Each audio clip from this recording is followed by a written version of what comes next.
Bueno, pues sobre todo es un viaje un poco iniciático. Nosotros creemos en el viaje de transformación, en el viaje del asombro.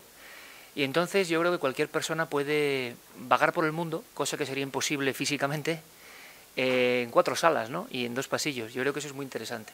Puede ver vestigios de culturas perdidas de lugares remotísimos, puede ver lo que el ingenio humano ha creado y puede ver, por supuesto, y es muy interesante, todo aquello que tiene que ver con lo sobrenatural, ¿no? Hay una zona que se llama la zona oscura, donde hemos recopilado todo aquello que tiene que ver quizá con lo más tenebroso de nuestro programa, pero que forma parte de él, ¿no? En el fondo es un viaje que yo creo que en 1 hora, hora y media, alguien puede disfrutar de una especie de perspectiva sobre todo lo asombroso que hay en el mundo y que nosotros hemos recogido para ellos, ¿no? Así que es un viaje muy personal que busca el reencantarse con el mundo. Pues la verdad nos encontramos nerviosos porque, claro, es como un niño, ¿no? Teníamos este niño en mente durante mucho tiempo y al final se ha podido hacer realidad. Entonces también ver cómo lo acepta la gente, si les gusta, hemos puesto mucha ilusión, mucho tiempo y muchísimo cariño. Y al final la aceptación de la gente, el que pasen un buen rato, el que los niños vean figuras que nunca van a poder ver, que las familias recorran esos pasillos y se cuenten historias de antaño, incluso que sus padres puedan recordar historias ya perdidas, pues es emotivo y es bonito, con lo cual nos encontramos entre expectantes, nerviosos y sobre todo muy ilusionados. Bueno, hay un elemento muy importante, y me gustaría decirlo a la gente de Fórmula TV, que es que el 75% de los materiales que están en esta exposición del 2015 son nuevos. Es decir, nosotros hicimos una exposición en el 2012, volcando todo nuestro material, han pasado 3 años y 8 de cada 10 piezas son completamente nuevas. Y algunas de ellas, está mal que yo lo diga, pero realmente espectaculares, ¿no? Hay una zona, por ejemplo, que por eso la hemos seleccionado así, ¿no?, que tenía mucha fuerza visual, que era algo nuevo. Ha habido secciones nuevas en el programa, por ejemplo, con Fernando González Siche sobre zoología de ayer, de hoy, del futuro, y entonces, claro, esas criaturas tenían que cobrar vida, ¿no? Y ahí están, presentes, algunas de grandísimo tamaño. Entonces yo creo que la propia fuerza de los temas nos ha ido diseñando 10 áreas, y yo creo que veía como una escalera de 10 peldaños, y en 10 peldaños el mundo del misterio casi completo, es imposible que sea completo, ¿no? Pero seguramente los últimos casos tan fuertes que hemos vivido nos han inspirado para poder cambiar esta exposición y hacerla casi completamente nueva. Sí, hay como 10 áreas. Hay áreas, por ejemplo, de Mundo Insólito, que es una sección que hago yo en el programa, que es un totum revolutum. Ahí cabe de todo, desde los inventos de Da Vinci hasta el primer astronauta, el primer traje de astronauta que se hizo en España. Después tenemos la zona de los clásicos del misterio, donde están nuestros personajes de siempre. El Yeti, Nosferatu, los extraterrestres, el Mothman, una figura gigantesca con los ojos rojos. Hay una sala que es toda de Belmez, de las caras de Belmez, que yo creo que hemos trasladado la casa de las caras aquí. Anoche yo me sentaba en el sillón donde es idéntico al que se sentaba María Gómez Cámara, que era la dueña de la Casa de las Caras, y me hacían una foto y la gente no sabía si estaba en Belmez otra vez o si verdaderamente estaba en la exposición. Bueno, por un lado está la reproducción de la casa, una casa muy humilde, y la gente se va a dar cuenta que era una casa como otra cualquiera, incluso más pobre que cualquier otra. En la región más pobre de España en aquel momento aparece el misterio inesperado en un cemento, pero es muy raro tener la aproximación a desde el año 71 hasta los últimos rostros importantes, ¿no? De aquí a aquí hay exactamente 44 años de misterio. Y esos 44 años están concentrados en caras que expresan, bueno, lo que cada uno quiera ver, ¿no? Me imagino que para muchos de los visitantes de esta exposición, cada una de estas caras tendrá un mensaje, les dará una impresión, y al final eso es lo importante, ¿no? Porque el lenguaje de las caras, sea lo que sean las caras, que yo creo que no son ningún fraude, como demostramos en su día, con la investigación que se ve por ahí, el poder de las caras es que cada uno le van a hablar a lo más íntimo, ¿no? A algunos les puede dar un sobrecogimiento y a otros les puede proporcionar hasta una cuestión casi artística o no de miedo, ¿no?, ni mucho menos. A mí personalmente las caras de Belmez siempre me han impresionado mucho. He soñado muchas veces con ellas, he tenido pesadillas muchas veces con ellas, pesadillas en las que, como les pasaba a los de la casa, flotaban alrededor de mi cama, y por eso mi relación con ellas es muy especial, ¿no? Pero es un misterio que quiero muchísimo, y evidentemente después de la operación Belmez tenía la sala principal o una de las salas de inicio, la gente tenía que darse cuenta de lo que fue este fenómeno. Después, ¿qué más hay? Toda la zona de arqueología, de íberos, la zona de las momias, del CSI. Hay áreas muy diferenciadas y todas muy distintas y muy curiosas.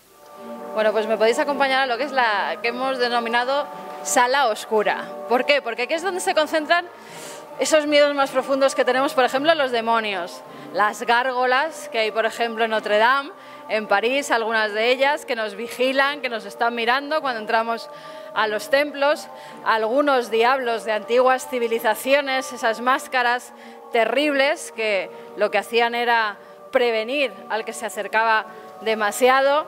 El vudú también está presente.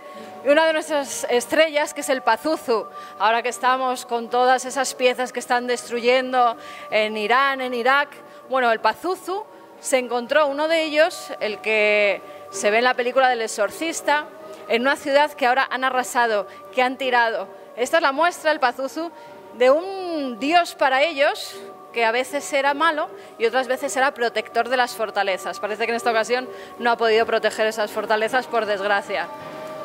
Dentro de esa zona oscura también hemos querido poner una cosa que yo le tengo mucho cariño, que es el niño compadrito.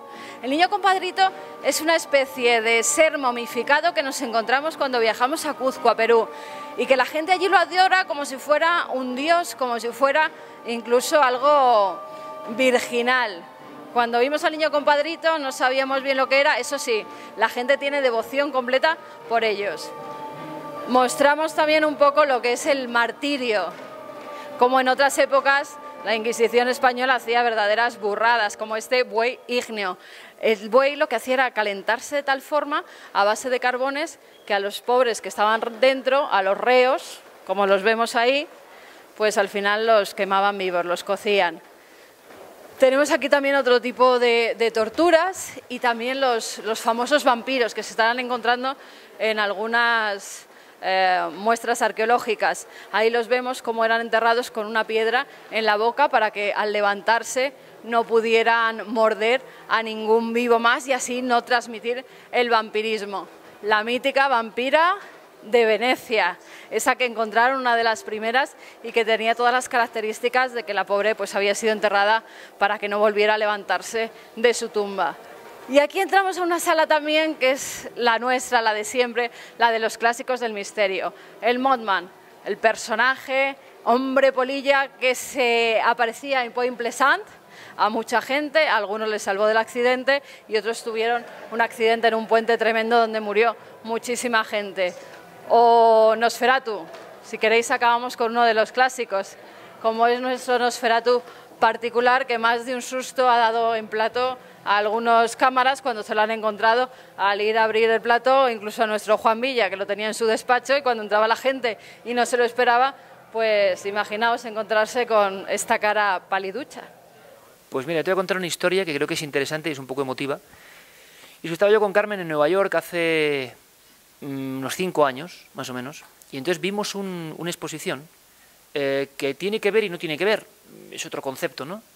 Pero entonces yo viendo todo eso digo, joder, si Juan Villa, con las cosas que hacemos, ¿cómo se quedaría la gente de maravillada, no? Y entonces salimos Carmen y yo, salíamos por una zona de tienda exactamente como ocurre aquí, y dijimos, joder, qué concepto, qué grandes son estos americanos para estas cosas, no tienen ningún rubor, ellos el patrimonio inmaterial, cultural, lo diferente, lo valoran el doble que nosotros o el quíntuple.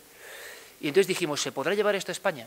No se pudo llevar hasta que no conectamos, hay que decirlo, con una gente, la de Mediaset, tan entusiasta que, claro, tienes que encontrarte algunos locos que creen en algún loco, porque si no es imposible, esto no sale, esto no se hace, ¿no?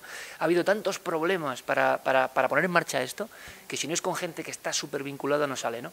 Pero resulta que poco a poco lo hemos ido construyendo y, como hablábamos ayer, yo creo que lo iremos mejorando, seguro, y que cada entorno en España nos dará posibilidades y entornos muy diferentes. Esto ha sido un reto tremendo.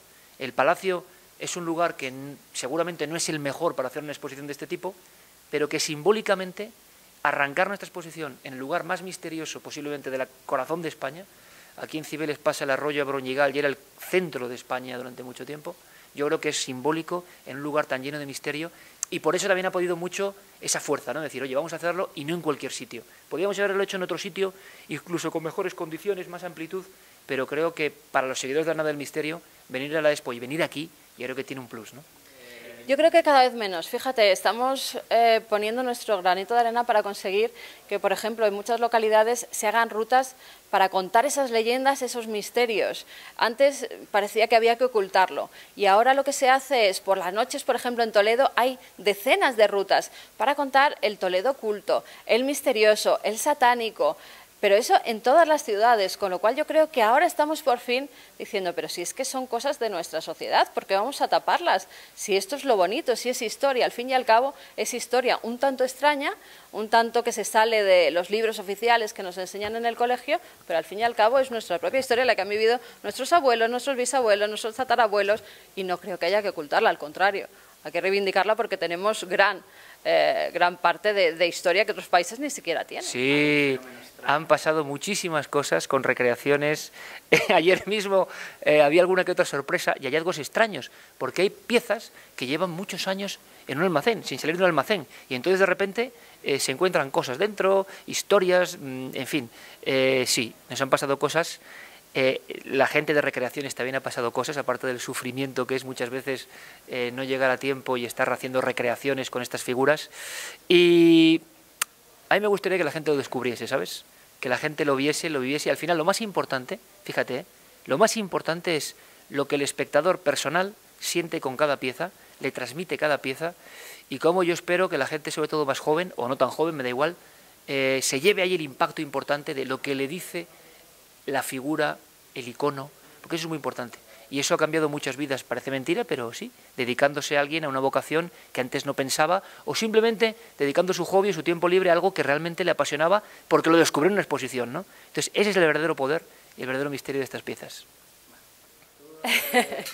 Yo creo que esto, como en el matrimonio, es un consenso. Él decía que tenían que ir unas piezas y yo decía que había otras que tenían que estar, porque además era la gente misma la que nos pedía. Muchas veces por la calle se nos acercan, oye, ¿y por qué no tocáis más el tema, por ejemplo, de los muñecos malditos? Que antes le preguntabas a Iker si había pasado algo con alguna de esas piezas. Te puedo contar que en una de las grabaciones del programa, Juan había traído a todos esos muñecos que son bastante terribles y bastante macabros. Muchos de ellos se han encontrado además pues en lo típico, en los desvanes de las abuelas, no sabían que lo había dejado allí. Y había uno muy especial que la gente podrá ver, lleva un traje de marinerito, se llama Robert, y cuando estábamos grabando el tema de los muñecos malditos y contando su historia, de repente Robert se nos movió en directo en el plató. Claro, yo pegué un salto, que es verdad, la gente decía, eso lo teníais preparado. No, no, para nada. Robert, la verdad es que tenía una especie de hilo atrás que se quitó, pero el susto nos lo dio. Y es que la historia de Robert es que él hacía de las suyas, se bajaba de la banqueta donde estaba y se iba moviendo por las estancias. Con lo cual, parece que esos muñecos malditos cobran sentido también en la exposición. Lo de Juan Villa es un misterio. O sea, uno de los misterios del cuarto milenio es la capacidad de Juan Villa y su equipo, que es que yo no logro entenderlo. Bueno, logro entenderlo porque ayer a las 3 de la mañana, prácticamente sin cenar, estábamos aquí todos nerviosos y tú veías el entusiasmo en esta gente. Y entonces eso al final es que puede con todo. Es decir, si alguien ama lo que hace, ¿a qué puede temer? Entonces, claro, esta gente ama las figuras que hacen de verdad. Cuando les hacemos un encargo, quieren hacer lo mejor posible, no por lo que vayan a cobrar, a facturar, no por cómo vaya a salir, no por el éxito del programa, sino porque creen que están dejando algo artístico de ellos para que ahora encima la gente lo contemple, no solo a través de la tele. Y entonces, ¿qué ocurre? Que todo eso genera una especie de caldo de cultivo que hace que todos nos hiperactivemos, ¿no? Y Juan, en tiempos imposibles, o sea, en Hollywood le darían un premio, en tiempos imposibles siempre resuelve, ¿no? Nunca nos ha fallado. Y te aseguro que con mis locuras de cambiar temas, de quitar un tema, poner otro tal, Juan se encuentra con unas encrucijadas y siempre ha salido resolviéndolas. Así que uno de los grandes expedientes X es la mente de Juan Villa, que no sé cómo es. Alguno hay en la esquina de casa, para susto de mi hija, alguno hay, sí. Fíjate, yo recuerdo, tengo en el despacho, por ejemplo, un kit antivampiros, verdadero, una cruz que cuando se abre tiene una especie de pistola interior y hay agua bendita al lado. Sí, hay algunas cosas que verdaderamente nos llevamos a casa, pero lo que hace Juan, sobre todo, esa sí que es la verdadera nave del misterio, la de Juan Villa, que lo guarda en sus almacenes y eso sí que son naves llenas de objetos de cuarto milenio. Que fíjate, anoche cuando estábamos ya a las 2:00 de la mañana acabando de montar la exposición, Juan y Ángel, uno de sus ayudantes, nos decían, claro, es que cuando por las noches tenemos que pasar por esos pasillos llenos de cosas y te encuentras con la mirada de Nosferatu que te persigue a las 3 de la mañana, acabas de hacer una momia y te sale el Yeti, pues la verdad es un poco impactante y todo eso lo guarda Juan, sobre todo para mantenerlo en buenas condiciones.